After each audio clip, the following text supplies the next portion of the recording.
It's an interesting time for business. Tariff and trade policies are dynamic, supply chains are squeezed, and cash flow, it's tighter than ever. If your business can't adapt in real time, you are in a little bit of hurt. So how do you get full visibility and adapt in real time? Over 42,000 businesses trust NetSuite by Oracle, your AI-powered business management suite. It brings accounting, financial management, inventory, and HR all under one roof. NetSuite is the #1 cloud ERP for a reason. It's your single source of truth, giving you the data and control you need to move quickly. Real-time forecasting helps you move into the future with confidence, and with AI built in, you can automate the busy work and focus on strategy. NetSuite helps you see what's stuck, what it's costing you, and how to pivot fast. If I were running a business with a lot of moving parts, I'd use NetSuite for full control over everything. Tame the chaos with NetSuite. If your revenues are at least in the 7 figures, download the free ebook, Navigating Global Trade, 3 Insights for Leaders at netsuite.com/SPI. That's netsuite.com/SPI. The perfect product launch. It's the goal for every brand marketer. High heat, fast sellout, and fans posting recipes like trophies. What do Sydney Sweeney's soap drop, Taylor Swift's tickets, and your next launch have in common? Well, they're not bought, they're bragged about. Fanfare turns your drop into a moment. Fanfare cues real fans, blocks bots, and builds launch experiences worth screenshotting. Want hype without the heartbreak?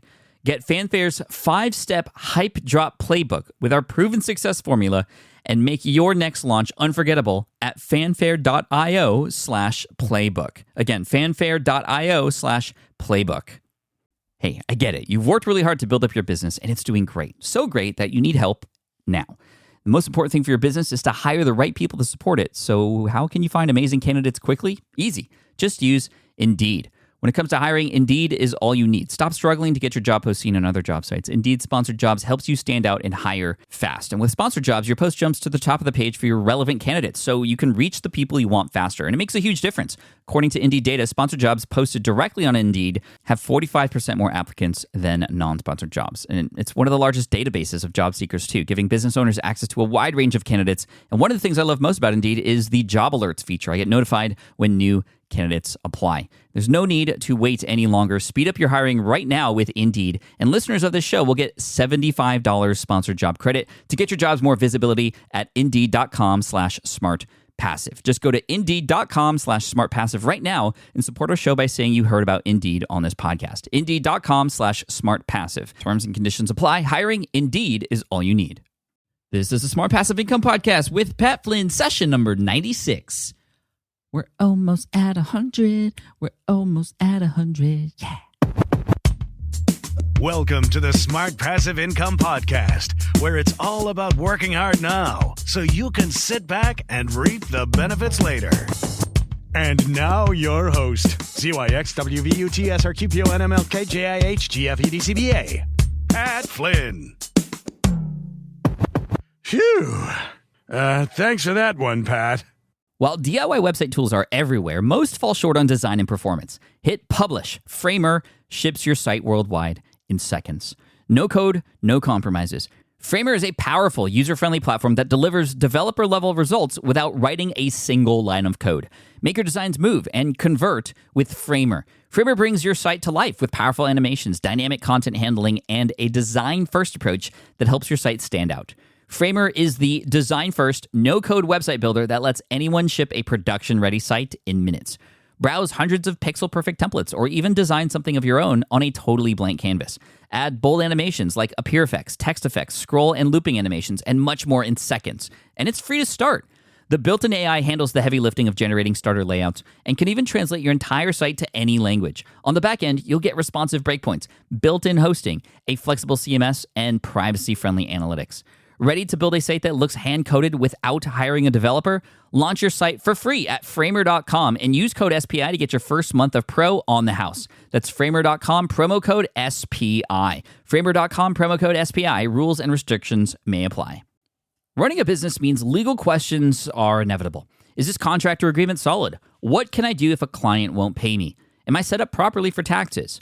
Well, rather than trying to navigate all of this on your own or searching endlessly online, imagine having a law firm on your side without the high hourly rates. That's exactly what Legal Shield's small business plans offer. With Legal Shield, entrepreneurs get access to real legal support, contract reviews, collection letters, guidance on business formation, and even help handling IRS audits. Members can book consultations, upload documents through the app, and work with a provider law firm that understands small business laws in your state. You also get proactive help on tax and trademark questions so you can stay ahead of legal risks. And if a client delays payment, Legal Shield can send professional collection letters to help you recover what you're owed, all for a fraction of what traditional attorneys charge. Go to LegalShield.com/SPI or call 833-570-9980 to learn more and get big business legal support without a big business budget. That's LegalShield.com/SPI. Man, John, you were awesome. Well done. That's John Melley, everybody, Melley, johnmelley.com. He's my voiceover guy. And it's funny, every couple months I send him a list of different intros I want him to record for the top of the show. And in this last batch, I sent him the alphabet backwards just to see if he would do it. And he did it. He totally rocked it. Well done, John. I wanted to give you a quick plug there. Again, that's johnmelley.com if you're interested. And thank you for listening, because I know how precious your time is, and you're taking time out of your day to listen to the SPI podcast. I appreciate you so much. You might hear it in my voice, actually. I feel completely 100% healthy right now. You might hear it in the inflection in my voice, because the last couple podcasts, the last few weeks, I haven't been completely healthy, and that's because for a while I was putting my health, my exercise and fitness and what I was eating aside for work-related things, and I had to move and presentations to do. Don't do that, because I totally suffer the consequences of making that choice in my life. And I was out for 3 weeks. I missed a podcast episode that I was supposed to put out, and I just didn't have the energy to work. But now that I've been healthy for a good couple weeks, I've been able to produce a lot, and so many awesome things have happened since I finally got my energy back. I just launched a new podcast called Ask Pat, where I answer a voicemail question from the audience every single day, 5 days a week. And that's going extremely well. So head on over to askpat.com to learn more about that, to listen to the show, to ask a question. Just thank you so much for the support for that. And thank you so much for the support for this show. And we have a great episode for you today. Today we're talking to Cory Huff. Cory Huff runs a blog at theabundantartist.com. And what he does is you can tell in his tagline. His tagline is dispelling the starving artist myth. He helps artists, not just graphic artists and people who paint and sketch, but artists like musicians and artists like actors and actresses and people who have to go inside and into their creativity, and that's what it is that they do, is they share their creativity in one way or another. He helps those people generate an income online, which is super cool, because it's a lot different than for example, what I do. I sell and recommend products, software, services, tools, information. But artists, they sell paintings, they act, and they sell music, and that's so different. And so Cory has helped a number of people, countless people, start their careers and actually be able to generate an income from the artistry that they do. And we talk all about that in today's episode. It's a lot different. It's a different approach. And, there's some really, really interesting information here for everybody, actually. But if you know any artists, not just painters and graphic designers and those types of artists, but also musicians in your life, or actors and actresses and people who want to start to generate an income, or who you feel might have the opportunity to do so, this is going to be a great episode for them. So feel free to share it. Again, this is smartpassiveincome.com, session 96. Of course, you can get the show notes. You can share it at smartpassiveincome.com/session96. So let's get right into the interview with Cory Huff from theabundantartist.com. Here's the interview. Hey, what's up, Cory? How are you? Hey, Pat. I'm great. Thanks for taking the time to talk to me today. Yeah, awesome. I'm so happy you're here, because we have a lot of people in the audience who, are artists, whether they're musicians or they paint on canvas, or, the definition of artists can be very wide ranging. And you help artists get over this fear that, they can't sell stuff, or they can't make a living, or, people who want to make a living, you help them do that. I think that's so cool. It's really fun, and it's actually really gratifying to see, because there's no art without money, right? You have to have some way to buy your supplies and make your stuff. So if I can help artists make a little bit more art, then I feel like I've done something good. That's super cool. So tell us how this all got started. The short story is that I accidentally created a business The long story. So I graduated from the University of Utah with a degree in theater, a BFA in theater, and I was really planning on, being an actor. And my day job when I graduated from college that I was using to support myself as an actor was working for an internet marketing company. And I started learning a lot about marketing and stuff. And while I was there, a couple of friends who were artists asked me about how they could have their art found by search engines. And so I started this blog, theabundantartist.com, as just a way of exploring that idea about figuring out internet marketing for artists. And a lot of it was just talking about the idea of how artists can make money. Mm-hmm. And, I grew up sort of working class poor. And the idea that you could make more than $30,000 or $40,000 a year was totally foreign to me. And so the blog started as just a way of exploring some of those ideas about how artists can make money. And I started interviewing a lot of artists all around the world and figuring out what is it that successful artists actually do that supports them. And it sort of evolved from there.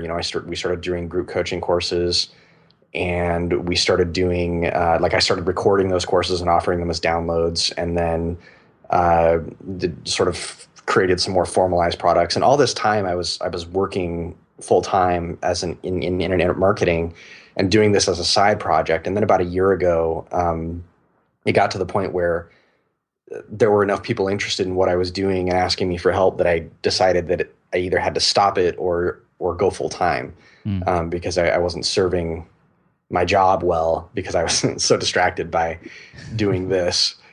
So I decided that I really wanted to do this, and it's been a really great ride. That's super cool. Well, congratulations to you.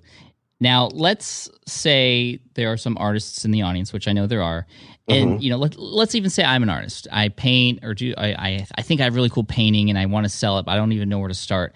What kind of advice would you give me, Cory? Well, the first thing I would say is just try. There's no harm in just putting up a website and putting your art on it and start spreading the word. If you've never done that before, I would say just go ahead and do that, just so you can see what that process actually is. Mm-hmm. But if you want to be a little more strategic about it and figure out how to have success right out the gate, I would say do a little bit of research. Go look around online and find 20, 30 different artists whose work is similar to yours in some way. Maybe it's similar in style or similar in subject matter. And figure out what those artists are doing online. What are their prices? Which websites are they selling through? Are they selling on their own? Do they have e-commerce or not on their websites? And you'll start to see sort of where your art fits in. Maybe it's a little better than some of them, so you might be able to price a little bit higher. Maybe some of them have huge fan bases, and so your work might actually be better than theirs, but they might have a huge fan base, so you can sort of come in at the low end and work your way up. As you do that research, you'll start to see the patterns will emerge, and you'll start to see where you fit in amongst other artists like you. Right. So like anything else, you need to put in some research if you really want to make this work. But if you just want to get started, putting up a website would help. Do you recommend that more than just, going on Etsy, for example, and selling your artwork there, or other sort of third-party site that already has a community that might be interested in your art? Yeah, it's a great question. If you wanted to do literally the easiest, most dead simple thing possible, I would recommend that you upload a high resolution photo of your work to fineartamerica.com. Fine Art America is a print on demand service. They'll take your high resolution image and print it into whatever canvas or paper or whatever medium you want. And they will ship it and frame it and ship it and send it off for you. Mm-hmm. So all you have to do is get your image up there. They have millions of people going to their site to look for art, and then as you learn to drive traffic, you can send people there, and people can buy prints that way. That's probably the easiest way to get started selling art. Oh, that's cool.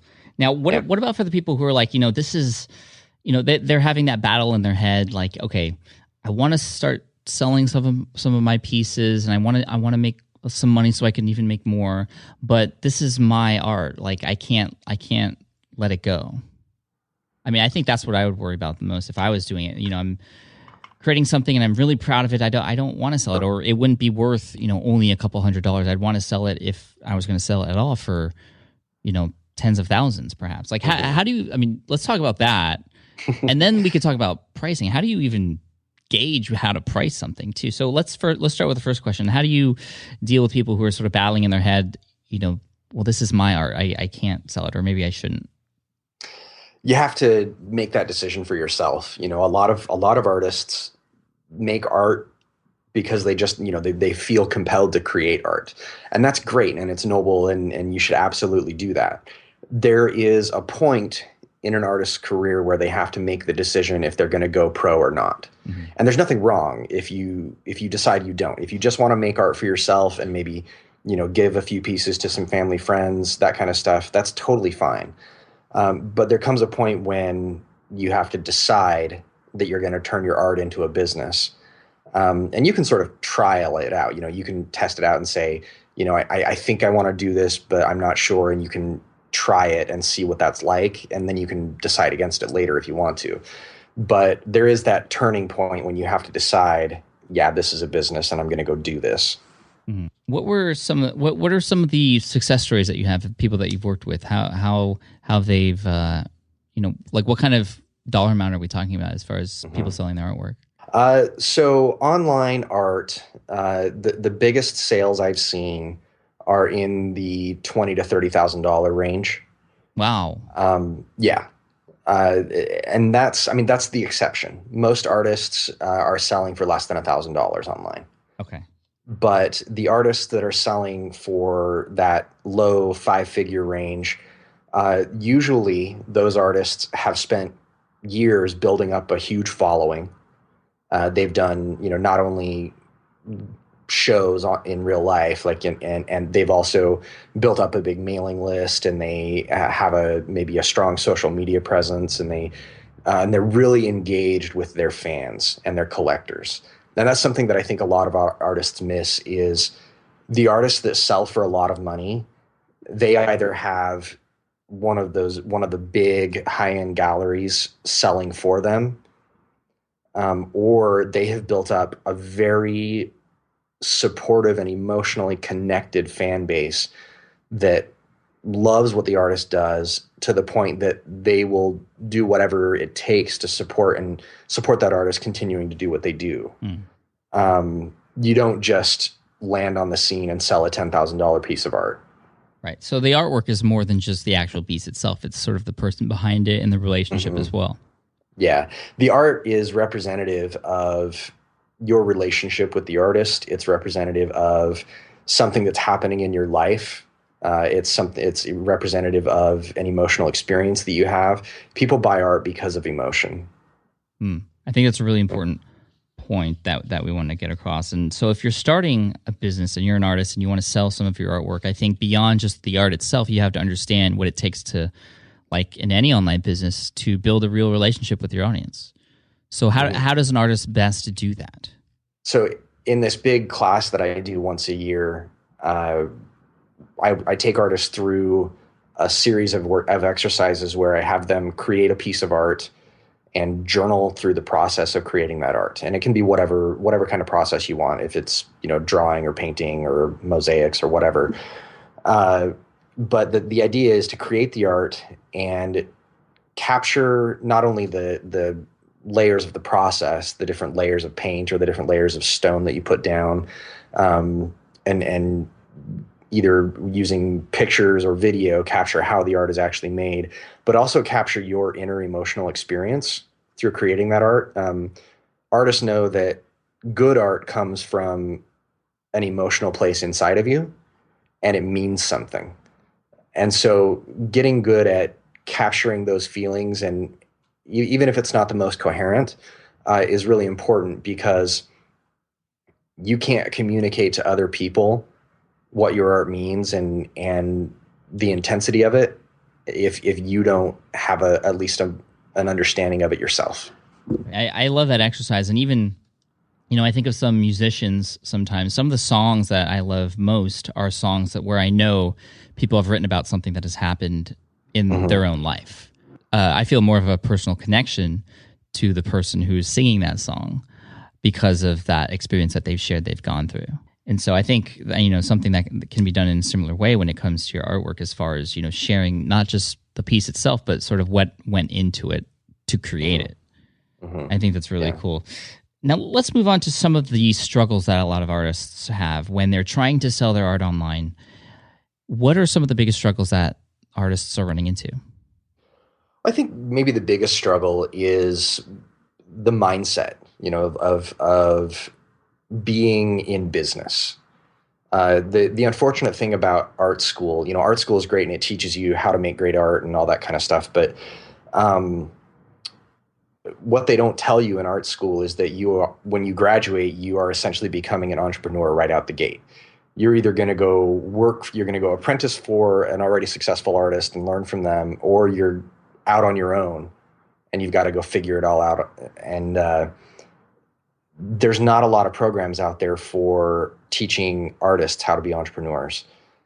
And that it really is, if you're a solo person selling your art, you need to learn the principles of business fast. Yeah, that's a fantastic point. I mean, I never even thought of that. But yeah, after you graduate, you're on your own. Yeah. And it's really funny because some artists really get that and they hit the ground running. But there's a mental shift that comes along with being in business for yourself. And you've talked about this a bunch on the podcast, the psychology of selling something and the psychology of knowing that, it's all on you. It's a tricky beast to master. Yeah, absolutely. The mindset plays a huge role no matter what business you're in. If you are in business, how you feel about what you do plays a huge role in the outcomes that actually happen. Yeah.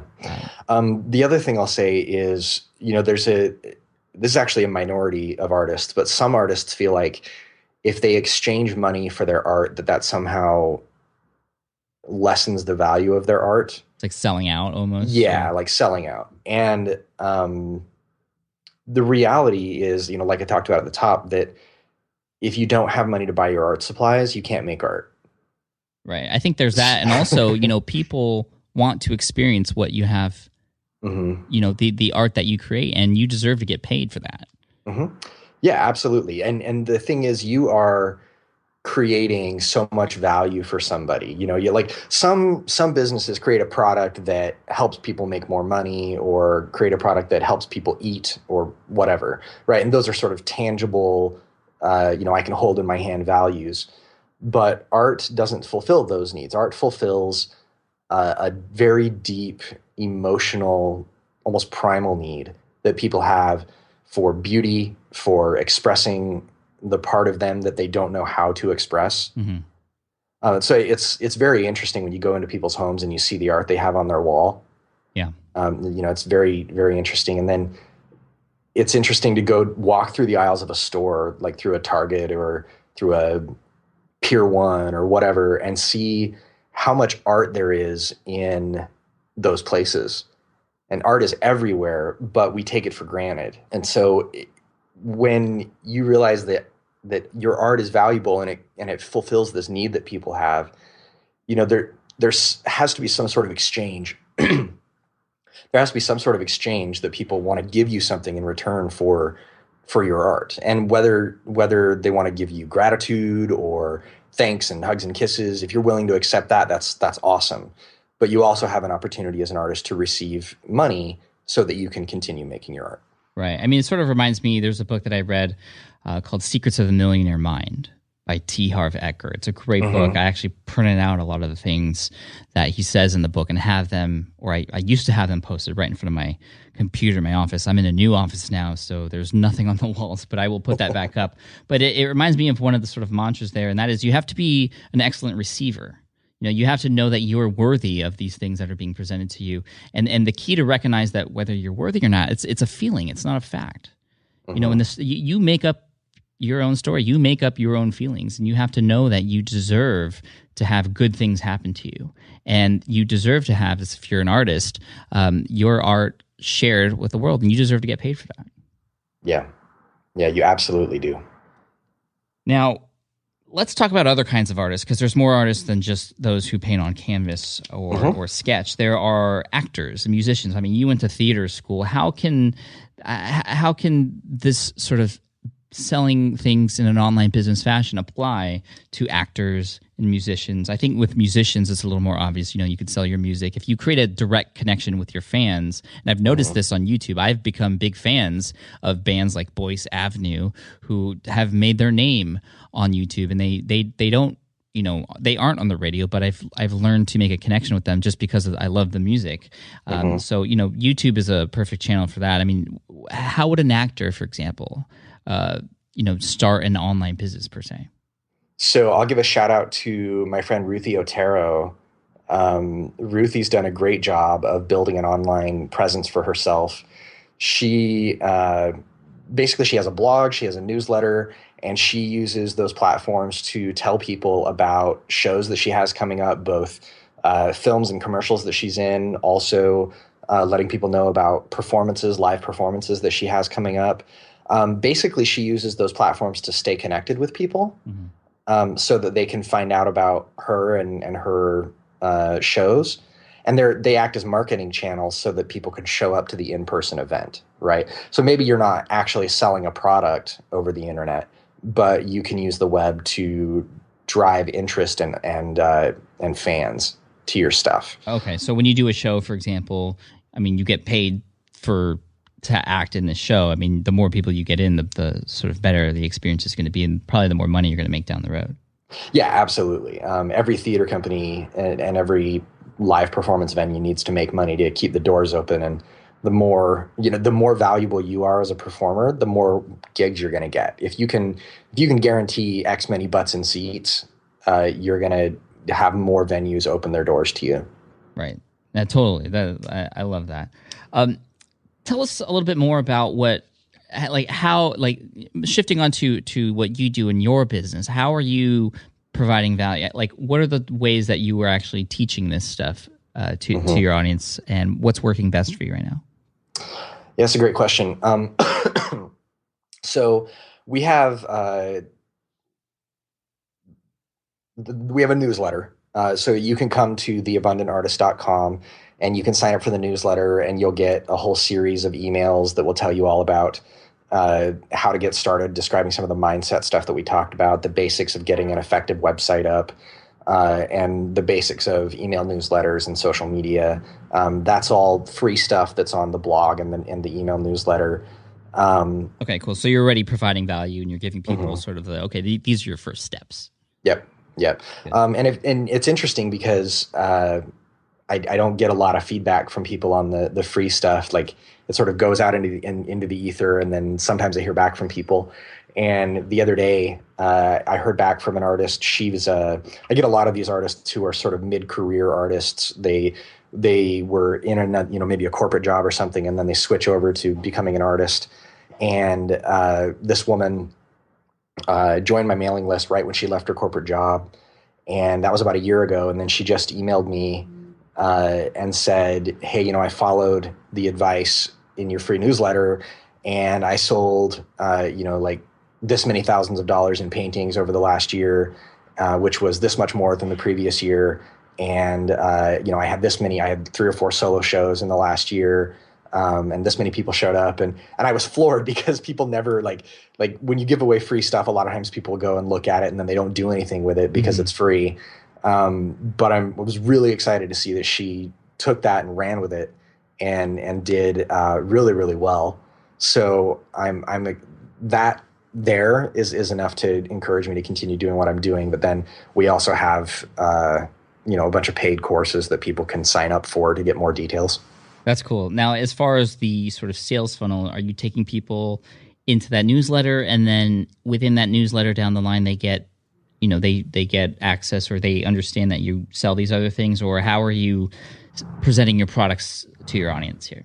Yeah, it's a great question. I don't know how into the weeds you want to get with like how the autoresponders are formatted and all that stuff, but essentially you sign up for the newsletter, and in the first couple of newsletters there, I sort of in the footer drop a hint about some classes that I have, and I have some beginning classes that are fairly entry level, like how to sell art on Facebook, and it's like a $25 course. And so after you've received a few emails from the newsletter, you'll be offered that course, and you can choose to sign up for it. And then we have a more elaborate, it's a membership site. So the membership site is aimed at artists who are at the very beginning of their career, still trying to figure out what kind of art they're going to sell and who their target collectors are and all that kind of stuff. That's something that we offer people after they've been on the mailing list a couple weeks. And then we have a more advanced course that I do once a year that we let people know about a month or two in advance. And then there's some other specific niche courses for artists, like how to make an effective artist website. And each of those offerings are based on what you click on and what emails you open. Right. Yeah, I can see some of this on your website, actually, in the sidebar. It's really cool. Theabundantartist.com for those of you who are listening to the show. One interesting thing you just mentioned there is you called the sort of target market for artists target collectors. Mm-hmm. I think that's really cool. Can we go into really quick, how do we find out who our target collector is if we're an artist? Yeah. So it has a little bit to do with the subject matter of your art as well as the style of your art. Some artists have what I call the art school look, meaning their art is reflective of what people in art school are doing right now. It's usually sort of trendy stuff that that is selling in the very high-end art galleries. Mm-hmm. And that kind of stuff, after a while, tends to look a lot alike. You can see a lot of it on Tumblr. And so there's the art school look, which is a very specific thing. And those collectors are, they're the high-end art collectors. They're the Larry Gagosians of the world who, pay millions of dollars for a piece of art. And that's sort of, if your art looks like that, that's your audience. But most other artists have a relatively small niche of people who are interested in certain types of things. Like maybe if you really enjoy painting pets, then your target audience is usually going to be like lawyers and doctors and other people who have a relatively high amount of money, who have pets, who want to have a portrait done of their pet. But then there's all kinds of little micro niches like that, including some really strange things like, I know an artist who, and I can't remember her name off the top of my head, but she makes doilies with swear words in them. And she sells them. It's sort of a weird counterculture thing that she does, but there are people who are really into things like that. So you sort of have to dig around and find online communities who respond well to the kind of art that you make, and then find the people within those communities that have money. Right. Now, could you, for example, run a Facebook ad and try to target people or test different markets to see which ones might respond best?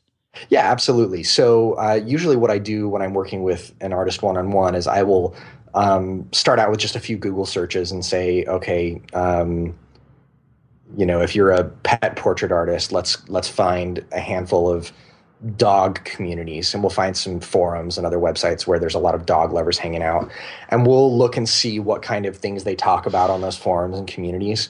And then we will turn around and run some Facebook ads targeted at people who have expressed interest in those things that people are talking about on those other sites. Mm-hmm.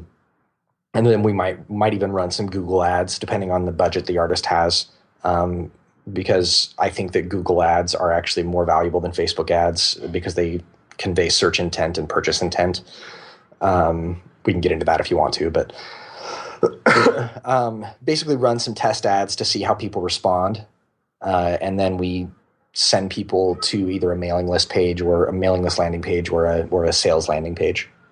Right. I will say most art sales don't happen on landing pages, don't happen on e-commerce pages. They happen after somebody's been on an artist's mailing list for a while and they've heard about the artist a few times and sort of developed a relationship with that artist, then buy something. That's how it usually happens. Right. Yeah, I'm actually reminded of an article called, I think it was 1,000 True Fans. Do you know this? Yeah, I know exactly what you're talking about. And it's an article written where the guy, and I'll link to it in the show notes, but it's a great article because it basically says you don't need a huge audience in order to make a great living as an artist or somebody who has their own business. I mean, you just need about 1,000, and I know that's sort of, it is really an arbitrary number, but it's a nice round number. So, if you have 1,000 people that you've developed a relationship with, which is more so now possible than any other time in history ever now because of how connected we all are, you can develop a relationship with them in a way where you don't have to produce incredible amounts of stuff. You just have to produce for them. Yeah. And you could make a great living doing that. I mean, what are your thoughts on the sort of 1,000 True Fans, developing this huge fanship from just a smaller number of people? Is that able to support an artist? Yeah, absolutely. I mean, I could go on and on and on. I could name artist after artist after artist who has done exactly that. Like, unless you know about the artist and you're a fan of their work, you never have any idea who they are. Right, and that's the point. You don't know, but the people who are their fans, they love them to death. Yeah. So there's this woman named Catwise, Katwise, and her website is catwise.com, and she sells like these bright, multicolored coats, I guess you'd call them. She calls them elf coats. But they're if you Google them, you'll see what I'm talking about. They're they almost look like cloaks from Lord of the Rings, but they're in like 6 colors. Yeah, I'm looking at them now. They're pretty crazy. Yeah, and then she has arm warmers in the same kind of colors. And this woman, when she posts new items on Etsy, they literally sell out in minutes. And she's not famous, right? Like, she's not on the news or anything like that. But she has a very, very devoted group of followers who love what she does. She has 7,867 reviews on Etsy, 18,894 sales, 30,407 admirers. Mm-hmm. That is awesome. So basically, whenever she creates something new now, it's just going to get sold. Yep. Easy. Yep. But this didn't happen overnight. No, it took her years to build up to that. And how did she do that? She just created and developed a relationship with her audience and started actually making direct connections with them, and just slowly over time it just became this way. It's just like that. Yeah. An artist that I know a little bit more, my friend Melissa Dinwiddie, she's a partner with me in our membership site. Melissa started out as a ketubah artist, which is a Jewish wedding contract. They're these beautifully illuminated and wedding contracts handmade with calligraphy. And Melissa started out doing just calligraphy for sort of whoever would have her do it. And then that turned into people asking her to build these ketubah for them. Mm-hmm. And as she did one ketubah for somebody's wedding, it would be on display at the wedding reception or in their homes. And so then other Jewish couples would see them and say, yeah, I want Melissa to do my ketubah as well. And it sort of grew by word of mouth to the point where, 10 years later, it is a huge source of income for her. She does some other things now too, but for a while it was her primary source of income and supported her. And it all originally was just through word of mouth. And now she has a website, ketubahworks.com, where you can see, it's this one very specific type of art that is very niche and very aimed at, people who are Jewish who are getting married. But there's lots and lots of examples of that, of people building them one by one, building new fans one by one, and then more people coming in through word of mouth and referral. Yeah, the word of mouth and the direct referrals are just so incredibly powerful. And again, it doesn't happen overnight, but it just takes a couple influential people in your audience to just make things go crazy. I mean, over time, yes, people will talk and they'll talk to and they'll talk to their friends and they'll talk to their friends. And of course, a recommendation from a friend is much more powerful than any recommendation you can give to someone that you've never met before.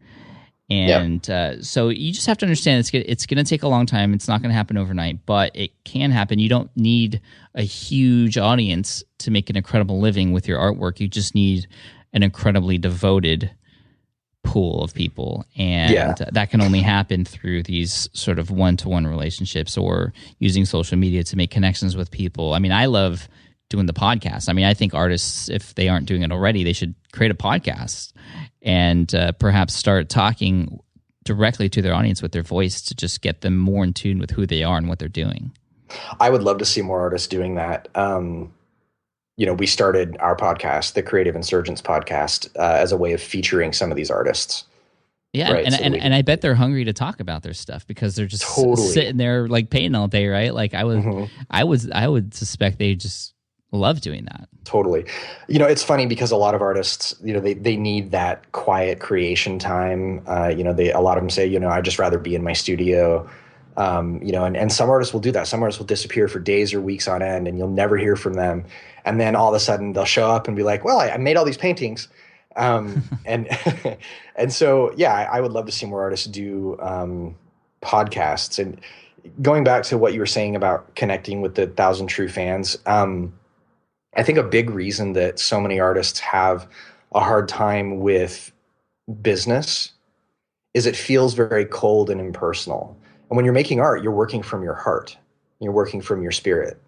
And artists crave, or many artists crave, that connection with people. And the artists that I've seen have success online have figured out a way to connect with people over the internet.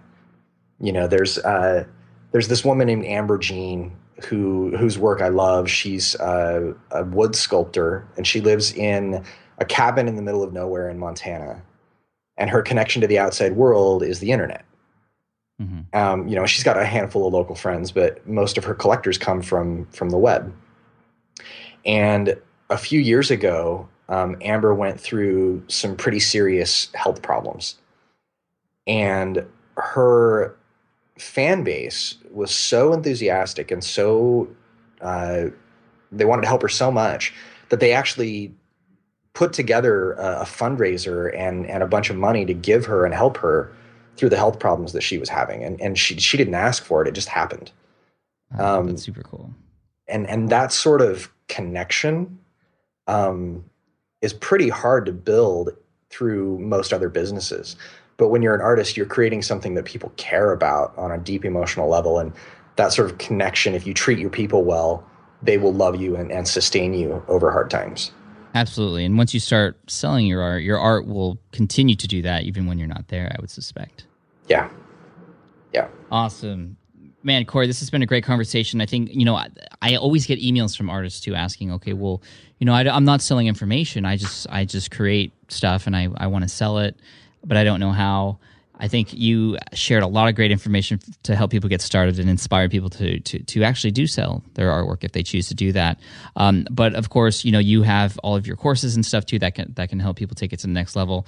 Really quick, where would you like people to go to learn more about you and what you have to offer? They can just go to theabundantartist.com. And right there on the homepage, there's all the information about our newsletter and our courses. Link to the podcast there also.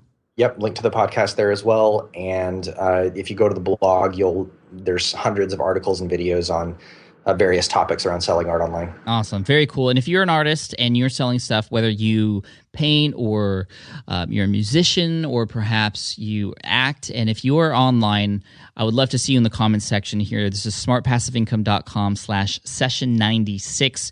Leave a comment for Cory and me and share your artwork. Leave a YouTube video up there or a link to your Etsy page or whatever. I would love to see all the artists in the audience over there at smartpassiveincome.com/session96. I'm sure Cory would too. I want to see what's up there. And, who knows, you might, make a few sales. Maybe I shouldn't have said that, but I'm not saying put it up there to make sales. I'm saying put it up there because I want to know who the artists are, and you guys can connect with each other. Somebody might be interested in something you might be selling. So I hope to see you there. Cory, thank you so much for being on the show. Just super stoked for what you have going on, and I can't wait to connect with you again in the future. Thanks a lot, Pat. Thanks. Take care. All right, I hope you enjoyed that interview with Cory from theabundantartist.com. A fantastic conversation, a lot of great information and gold nuggets in there. And you know what? I think deep down, no matter what we do, we are all artists. Entrepreneurs are artists in one way or another. So I think there's, for everybody, some information to take away from this episode. But if you create art and you share that, whether you sell it or not, if there's a way to see what kind of art you create, no matter if it's painted art or acting or music or whatever, I would love to see you on the blog. I would love to have the community of artists who follow the Smart Passive Income blog and the Smart Passive Income podcast. Just give a quick hello at smartpassiveincome.com/session96. If you have any galleries or anything, share that. You can add one link in the comment section without being held in moderation. And so, I hope to see you there. Thank you so much. And please, if you have a moment, head on over to iTunes and leave a review for this podcast if you haven't already. Be honest, a rating and a review, it'll go a long way. It helps get the show up higher in the rankings so it can be exposed to more people and help change more people's lives. And I'm recruiting you to help make that happen. Thank you so much. I appreciate you. I'll see you in the show notes or at the comment section, along with the show notes and links. Again, smartpassiveincome.com/session96. You rock. I love you guys. Have an amazing day. Talk to you later. Thanks for listening to the Smart Passive Income Podcast at www.smartpassiveincome.com.